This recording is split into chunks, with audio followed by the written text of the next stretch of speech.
Welcome back to Data Driven Finance, brought to you by Yodlee. I'm Mike Stiles, and my guest today is Jeff Cain, VP Fintech Research at Fidelity Investments. Before that, he was head of partnerships at Brightside, got his bachelor's degree in economics at Stanford, and master's from Harvard. And we're not really talking about Fidelity. We're going bigger picture, just getting Jeff's opinion on wealth building and tech's role in that. So, Jeff, really glad you're here, and thanks for being with us. Thanks, Mike. I'm super psyched to be here. Really excited. I love talking fintech, so this is going to be good fun. And I should say you didn't include this in my bio, but I did spend 8 years working at Yodlee, so I understand what Yodlee does and happy to be part of it again. Only 8 years? Only 8. Can you believe it? Well, yeah, talking fintech is what we do. So first question, what do you find to be so cool about watching social and tech trends and then kind of applying what's learned to services and systems that help people better their financial standing? You know, finance is, as much as it sounds really abstract, it's essential to everybody. We all spend money. We all need money. And finance, so it has this combination of it's really emotional. People care about their money and they care about their finances. But there's also a lot of math involved, which if you're kind of a nerd like me, is awesome. And then to study fintech, you get like these entrepreneurs who have these crazy ideas that actually work and they help how people manage their finances. And then in my role at Fidelity, we get to bring in these social trends, how families are changing. And that ends in a whole nother layer of interest. And like, okay, entrepreneurs, finance, families changing. And then how does that fit inside a big org like Fidelity? It's really fun. Well, at its core, we are dealing with people here. And not only is everyone different, their wants and needs seem to change with the wind. So what kind of segmenting do you do to try to track behavior and goals? How do you create those buckets? Well, everybody's different and their specifics are different. But when it comes to finance, on some level, kind of everybody wants more. Everybody's making money. They want to be able to save a little bit more, make a little bit more, invest a little bit better. So there's a piece of commonality. And in FCAT where I work, we don't do sort of formal market research segmentation, but I tend to group people into 3 big buckets. And that's kind of people who use financial advisors, people who are self-directed investors, and people who aren't investing at all. And then there are sub-buckets within that. Are you every day talking to your financial advisor, once a quarter, once a year? Are you not investing at all because you don't have any extra money? Or are you saving but not investing? But basically, those are the 3 buckets I tend to put people in, and that's how I segment the world. Do you think the cart is pulling the horse or the horse pulling the cart? And what I mean by that is, are changing consumer behaviors spawning tech innovations, or are tech innovations changing what consumers want? It's the old thing of nobody knew they wanted an iPhone until it was created and shown to them. Yep. And it goes both ways. One thing I've noticed, and when I was at Yodlee, I spent 5 years running our incubator, and all I did was talk to early stage startups all day long. And entrepreneurs are really great at picking up on societal trends and building relevant products. So, at Fidelity, we're writing a report right now on homes and how people are having problems buying homes. And there's all these entrepreneurs out there figuring out ways, equity share arrangements and different ways to help people buy homes. Or, families are changing their structure and you're getting entrepreneurs saying, well, let's do a kid-centric fintech app, or let's do one for couples that aren't married and so they have separate accounts. And so you're seeing entrepreneurs really pick up on trends and say, I'm going to build a product that helps that. But sometimes it goes the other way. We were just looking at a bunch of shopping data for Black Friday and Cyber Monday. And this year, for the first time ever, according to Adobe, more money was spent with shopping via mobile phones than on PCs. That's kind of interesting. But yeah. I was wondering, how much of that is just because Apple Pay makes it so much easier to buy on your phone? And I assume Google right. Pay. I'm not a Google user, but I know I shop way more on my phone with Apple Pay than I do on my PC because it's just one click. So their technology is driving the trend rather than the other way around. You know, the task of our audience, which is people in financial services and fintech, is to just kind of try to stay ahead of the game or at least keep up in making consumers and users happy. Where do you see them coming up a little short, and where are their biggest potential blind spots in doing so and achieving that goal? It's important to always try to understand the consumer. And it's really easy for those of us who work in financial services to not. We are not the typical consumer. We are not the typical bank customer. We're not the typical borrower. The people who listen to this podcast probably make more money than average, are more financially savvy than average. And it's important to always remember that you are not the customer. In product groups, there's great design thinking, and they're really good at being empathetic and listening to customers, listening to users, looking at the data with that context. But I think all of us need to do that, be a little bit better. I think, and research shows this, that even people who don't have a lot of money are often savvier about money than we often give them credit for.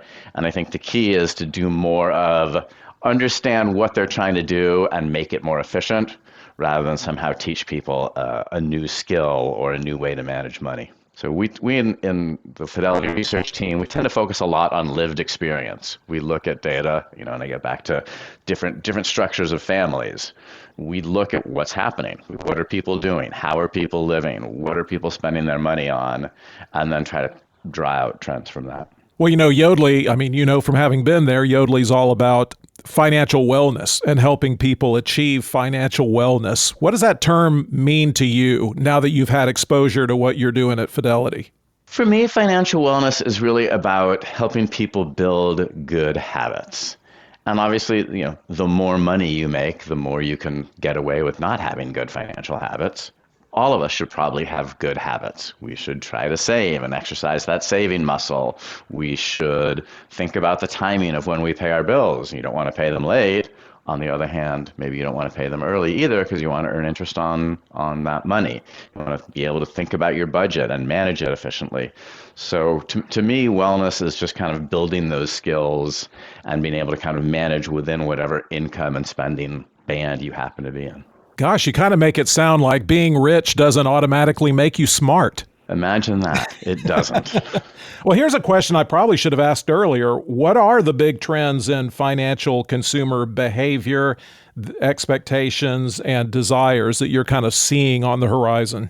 Well, you've got some of the demographic trends that I've pointed out. People are living longer. They're maybe getting married later, living solo for longer. It's harder to buy homes. Family structures changing. And so how is that going to play out in financial trends? How is that going to play out in savings, spending, investing? So we spend a lot of time looking at that and thinking about that. And what does that mean? But some of the other trends we're seeing is the Uberization of everything. Uber made it really easy to do this thing you want to do with one click. I want to call a car, I press a button, and there it is. And so everything needs to now be digital, and it needs to almost be magical. Like everybody wants that kind of magic. I press one button and I get what I want. And we look at that in financial services. People want a really easy to use, elegant app. They've read about family offices, and they want that because they want magic. Uber bought me a car. It was like I had a chauffeur. Well, why don't I have bespoke advice from someone who knows me really, really well and can really talk to my financial needs? And then data. Everybody knows data's out there, so there's more expectation of that. Why doesn't my bank know exactly what I want? They were seeing what I'm spending. They should know me better. So those are some of the trends that we're looking at. Well, that kind of rolls into my next question. Same question about financial technology. What are the big things happening or on the way that could really change the landscape in meaningful ways? And you kind of touched on data there, and open banking is obviously a frequent topic on this show. Yeah, and data is huge, and not surprising from a guy who spent a long time at Yodlee. I am a huge believer in if you have someone's financial data, you can make them better products. I spent 8 years saying, hey, aggregate this person's bank transactions, and you can give them better advice. I really, really do believe that.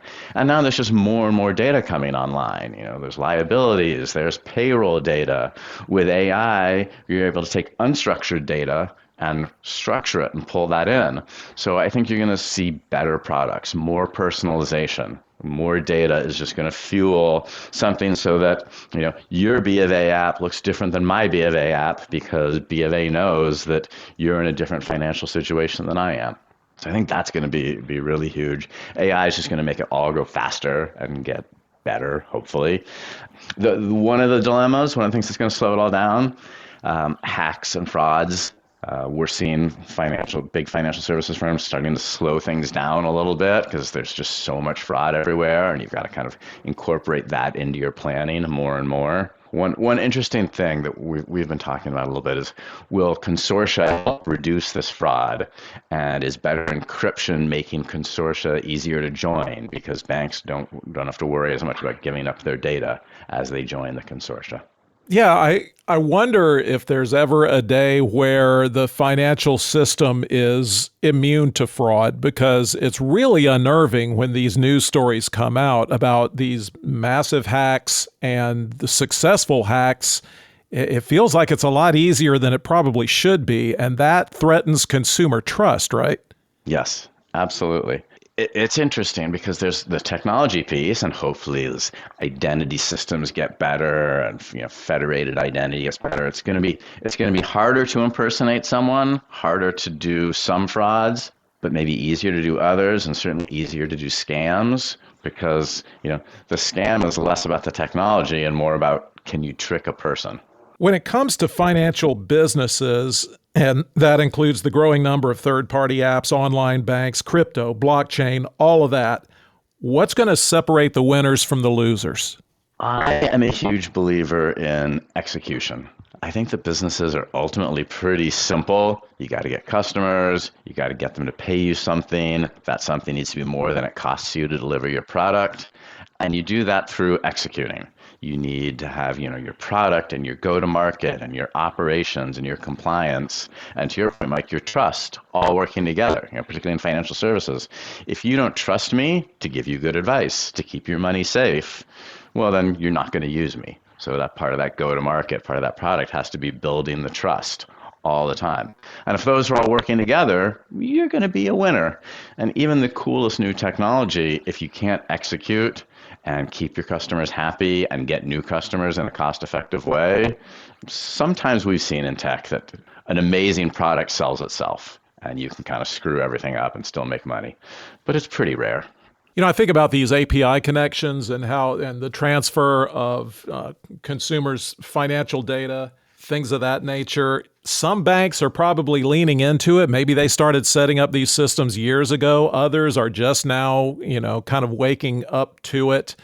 How do you become a friend and an aid to your consumer by keeping things less, I would say, in a walled garden? Like, a lot of financial institutions are still holding everything close to the vest, and are they really serving the consumers in the best way possible by doing that? Yeah, it's a great question. And you sort of think there's some banks that are specifically trying not to. I don't think that's good for my consumer. I think there's a lot of banks that would say, it is, I want to make the data available, but I've spent my whole life in a bank and I'm used to keeping data safe and keeping everything safe. Many years ago, I worked at the phone company, and the whole culture of the phone company was built around keep the lines working. There always has to be dial tone. And so everything we did had this conservatism because you can't ever have the phone system go down.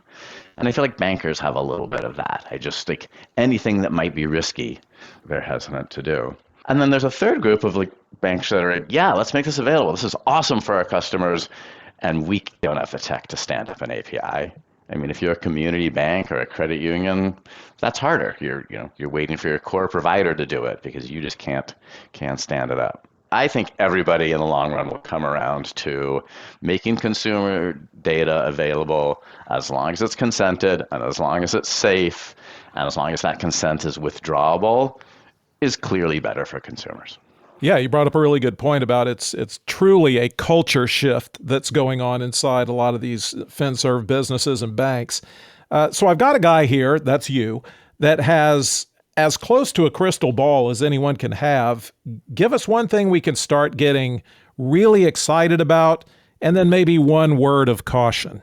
Well, It feels trite here in December of 24 to say AI, but that's really what it is. Sure. I was at an event the other day. I met a guy who had built a product in 3 hours using AI tools. And he said, I'm not a coder, and it's not an incredibly complicated product, but it's a working product that I built in 3 hours using AI tools. And I think the ability to build interesting AI agents really quickly, it's not going to transform anything. We're still regular people, but it's going to create very interesting products. It's going to let big financial services firms do better customization, build interesting things. It's going to let entrepreneurs build interesting things.